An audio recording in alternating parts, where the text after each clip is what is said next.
बिस्मिल्लाहिर्रहमानिर्रहीम अस्सलाम वालेकुम। आज की इस वीडियो के अंदर मैं आपको अपने प्याज की पनीरी दिखाऊंगा जो आपको मेरी बैक साइड के ऊपर नज़र आ रही होगी। और साथ साथ प्याज की फ़सल को लगाने के हवाले से कुछ डिस्कशंस होंगी। इसके रेट पिछले साल किस तरह से रहे, किस टाइम में क्या रेट्स आपको मिले। मतलब मैं इस साल ना थोड़ा डिफरेंट करना चाह रहा हूँ। मैंने प्याज की अगेती काश्त के ऊपर भी काम किया, प्याज की वक़्त के ऊपर काश्त के ऊपर भी काम किया कि टाइम पे जो काश्त उसकी होनी चाहिए। और इस वक्त जो पनीरी आपको मेरे पीछे नज़र आ रही है, इसको लगाने का मकसद था कि प्याज की जो पछेती काश्त है, लेट काश्त है, उसमें अगर प्याज लगवाया जाए तो आपको किस किस्म का मार्केट के अंदर रेट देखने को मिलता है। तो आज जनवरी की तकरीबन 25 तारीख है। तो इस वक्त पनीरी तकरीबन तैयार होने के करीब है। हमने इसके ऊपर से शॉपर वगैरह उतार दिया, आपको ये मेरे पीछे नज़र आ रहा है। और इस वक्त इसकी सफाई वगैरह चल रही है। इधर जो है ये वाली साइड साफ़ हो चुकी है और ये वाली साइड जो सी आपको मेरे पीछे नज़र आ रही है, ये साफ़ होने वाली है। सारी की सारी मैं हाथ से सफाई करवा रहा हूँ। लोग कहते हैं कि कोई ऐसी स्प्रे बता दें जिसके ज़रिए से पनीरी के ऊपर जो जड़ी बूटियाँ उग रही हैं उनको हम ख़त्म कर सकें। तो नर्सरीज़ के ऊपर कभी भी वीड कंट्रोल के लिए कोई भी स्प्रे आपको नहीं करना चाहिए। प्लांट एक बच्चे की तरह होता है, बहुत छोटी स्टेज पे होता है, स्ट्रेस के अंदर बहुत जल्दी चला जाता है। तो बिल्कुल अवॉइड करना चाहिए। हाथ से अगर आप सफाई करवा रहे हैं, कोई आपका ज़्यादा खर्चा नहीं होता। तो ये जो नर्सरी है, ये तकरीबन अगर 10 दिन के अंदर अंदर मेरी तैयार हो जाती है, जो कि मुझे सूरत हाल नज़र आ भी रही है। तो कुछ मैं इसको लगवाने का प्लान कर रहा हूँ पंजाब के इलाकों के अंदर, और कुछ मैं इसको प्लान कर रहा हूँ खैबर पख्तूनख्वा के उन इलाकों के अंदर जहाँ पे इस वक्त टेम्परेचर बहुत ज़्यादा ठंडा होने की वजह से प्याज की नर्सरी तैयार नहीं की जा सकती। तो उनको हम यहाँ से भिजवाएंगे और वो लोग वहाँ पे लगाएंगे, क्योंकि मौसम बहुत ज़बरदस्त होगा। तो मार्केट के अंदर उनका प्याज थोड़ा सा लेट आएगा, लेकिन लेट आने के वजह से मार्केट के अंदर प्याज शॉर्ट हो चुका होगा, तो उनको रेट बड़े अच्छे मिलने की उम्मीद है। और जैसा कि मैंने पहले आप लोगों को बताया है कि प्याज की पनीरी को तैयार करने के अंदर शॉपर इस्तेमाल करने की आपको ज़रूरत नहीं है। मैंने जो शॉपर इस्तेमाल किया था वो इसलिए किया क्योंकि मौसम ठंडा था। अगर मैं शॉपर इस्तेमाल ना करता तो सीड जर्मिनेट नहीं होना था और प्लांट की ग्रोथ मेरे मतलब की नहीं होनी थी, इसलिए मैंने दे दिया। और उसके साइड इफ़ेक्ट्स आप लोगों को नज़र आ रहे हैं कि ये प्याज थोड़ा थोड़ा सा पीला हुआ है, लेकिन जैसे जैसे सूरज की रोशनी इसको लगती रहेगी, जैसे जैसे नमी जो है वो कम होती जाएगी, वैसे वैसे ये इंशाल्लाह बेहतर होता चला जाएगा। तो अब सबसे पहले हम बात कर लेते हैं प्याज की पनीरी को लगाने के टाइम के हवाले से। इसकी पनीरी की काश्त जो सी है वो जुलाई से स्टार्ट हो जाती है, जिस वक्त नसरपुरी काश्त किया जाता है। और कुछ इलाकों में जून में काश्त हो जाती है। उसको बस 1 महीने में वो तैयार हो जाती है, आप उसको शिफ्ट कर देते हैं। उसके बाद फिर पंजाब के हवाले से काश्त की बात की जाए तो इसकी काश्त सितंबर के एंड से या अक्टूबर पूरा महीना इसकी नर्सरी जो सी है वो काश्त की जाती है। ज़्यादातर हाइब्रिड सीड जो से हैं वो उसी वक्त काश्त किए जाते हैं, सितंबर के एंड या अक्टूबर के अंदर। और जो देसी सीड होते हैं उनको फिर आप पूरा नवंबर काश्त कर सकते हैं, पूरा दिसंबर काश्त कर सकते हैं। मैंने इसको दिसंबर के अंदर काश्त किया था, तो क्योंकि मेरा मकसद कुछ और था इसलिए मैंने इसके ऊपर शॉपर डलवा दिया। अब शॉपर डलवाने का जो फ़र्क है वो मैं थोड़ा सा आपको दिखाता हूँ कि ये वो प्याज है, ये एक ही क्यारी है, और इसमें कुछ प्याज आपको बड़ा नज़र आ रहा होगा, कुछ प्याज आपको छोटा नज़र आ रहा होगा। हुआ ये था कि शॉपर का साइज़ जो सा था वो थोड़ा सा छोटा था, तो आधी क्यारी जो सी थी वो कवर हुई थी और आधी क्यारी जो सी थी वो कवर नहीं हो पाई थी। तो उसका रिज़ल्ट आप लोग ये देख लें कि जिसके ऊपर शॉपर नहीं आया वो छोटा रहा है और जिसके ऊपर शॉपर आया है वो बड़ा रहा है। तो अगर आप इसको पछेती काश्त के लिए तैयार करना चाहते हैं तो आपको इसको शॉपर से कवर करना पड़ेगा। अगर आप इसको टाइम पे काश्त किया है, अक्टूबर में काश्त किया, तो आपको इसके ऊपर शॉपर की कोई ज़रूरत नहीं है। इसको कोहरा कुछ नहीं कहता, इसको सर्दी कुछ नहीं कहती।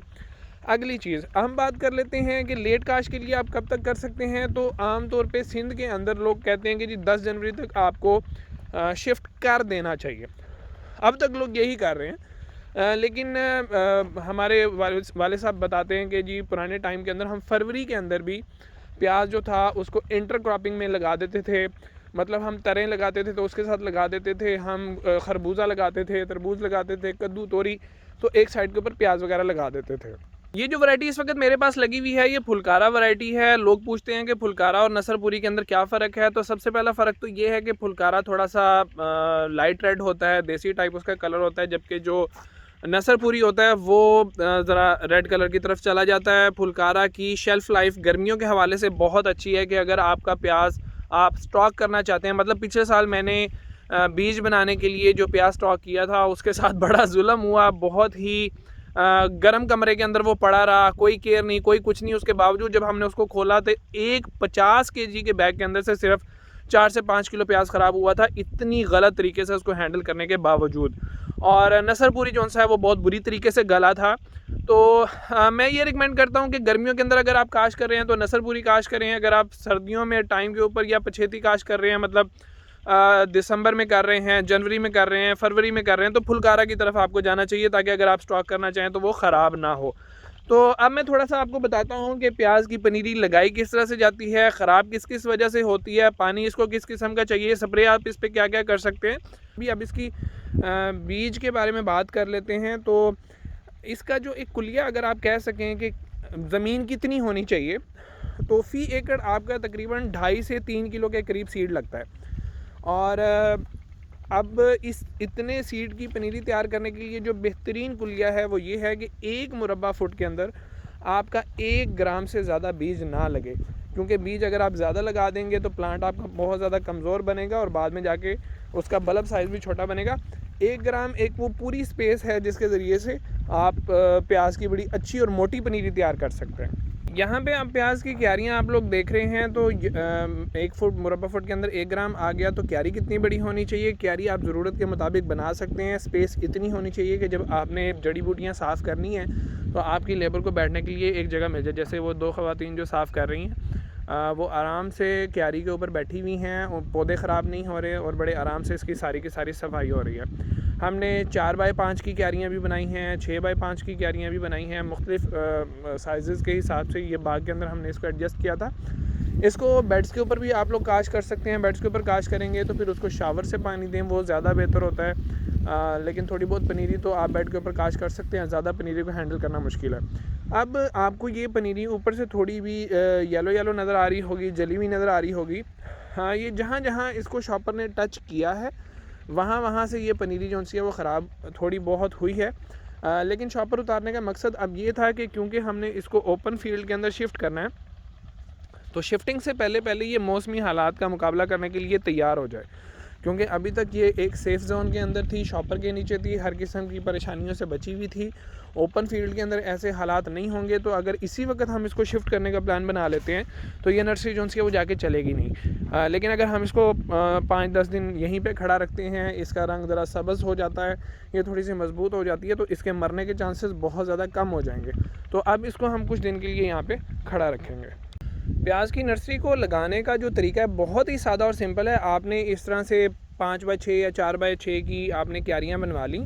उसके बाद आपने ज़मीन को अच्छे तरीके से नरम पहले से किया हुआ है। आपको ख्याल रखना है कि आपकी जो क्यारियाँ हैं वो बिल्कुल एक लेवल के अंदर, जैसे आप ये क्यारी देख रहे हैं, ये बिल्कुल एक लेवल के अंदर है, ठीक है, ताकि ऐसा ना हो कि कहीं पे पानी खड़ा हो जाए और कहीं पे पानी पहुँचे ही नहीं।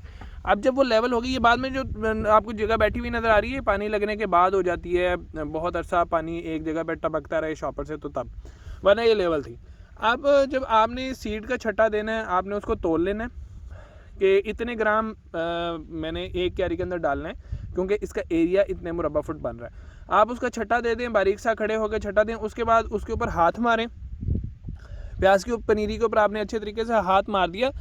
उसके बाद सबसे बेहतरीन तरीका ये होता है कि आप उसके ऊपर कोई रूढ़ी, पुरानी रूढ़ी, सूखी, खुशक बिल्कुल, वो आप इसके ऊपर छट्टा दे दें। कम से कम 1 इंच या आधा इंच की लेयर उसके ऊपर आ जाए। उसके बाद आप इसको खुला पानी भी दे सकते हैं, या आप इसको शावर से 2-3 दिन पानी देते रहें। जब वो रूढ़ी वगैरह अच्छे तरीके से बैठ जाए, सीड अच्छे तरीके से बैठ जाए, तो फिर आप उसको खुला पानी दे दें। और एक ही पानी देने की ज़रूरत पड़ेगी, उसके बाद आपको पानी देना नहीं पड़ेगा। इस प्याज की पनीरी को हमने टोटल 2 पानी लगाए हैं, शुरू से लेके अब तक टोटल 2 पानी लगाए हैं। और आप देखें कि ज़मीन इस वक्त भी कितनी गीली पड़ी हुई है, ठीक है। लेकिन ये शॉपर की वजह से ऐसा है, जब आप इसको ओपन में लगाएंगे बगैर शॉपर के, तो शायद आपको पानी जो है वो थोड़े से ज़्यादा लगाने पड़े।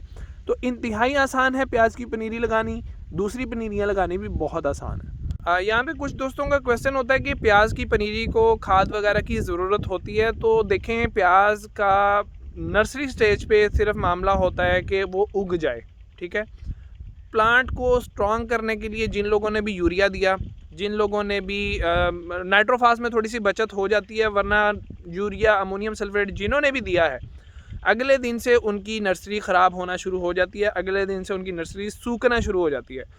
अगर आपकी नर्सरी के अंदर आपको कोई पीलापन नज़र आ रहा है, ठीक है, तो ऐसी सूरत के अंदर आप उसको अमाइनो एसिड्स वगैरह दे सकते हैं, जिसके अंदर सिडेंटा की ईज़ा बयान अच्छी है, दूसरी और कंपनीज़ की प्रोडक्ट्स अच्छी हैं।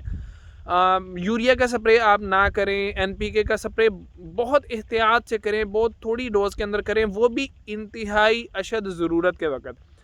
नर्सरी के ख़राब होने के अंदर बुनियादी किरदार जो चीज़ अदा करती है वो ज़ायद नमी और पानी का ज़्यादा इस्तेमाल जो है वो आपकी नर्सरी को ख़राब कर देता है। तो ख़्याल रखा करें कि पौधा जब तक आपको हल्का हल्का सा पत्ते गिरा के मुरझाया हुआ प्यासा नज़र ना आए, उस वक़्त तक आप लोग इसको कभी पानी ना दें। हमने इस साल जो मिर्चों की पनीरी तैयार की है, यकीन करें जिस वक़्त बीज काश किया था उस वक़्त सिर्फ पानी दिया था, और फाड़ते वक़्त जो जड़ों को नरम करने के लिए पानी दिया जाता है वो दिया, उसके अलावा पानी देने की ज़रूरत पेश ना आई। तो ये ना सोचा करें कि यार 1 महीना हो गया, 2 महीने हो गए, मैंने इसको पानी नहीं लगाया। जब पौधे को प्यास लगेगी वो अपनी हरकतों से आपको बताएगा कि मुझे पानी चाहिए। तो अब इसको लगाने का टाइम आ चुका है। आप लोग अपने प्याज की पनीरी को तैयार करने के लिए और क्या क्या करते हैं, आपकी इसके बारे में क्या राय है, वीडियो के एंड पे कमेंट करके मुझे ज़रूर बताइएगा, या मैसेज करके आप लोग अपना पैगाम मुझ तक पहुंचा सकते हैं। मज़हर अली को इजाज़त दीजिए। अल्लाह हाफ़िज़।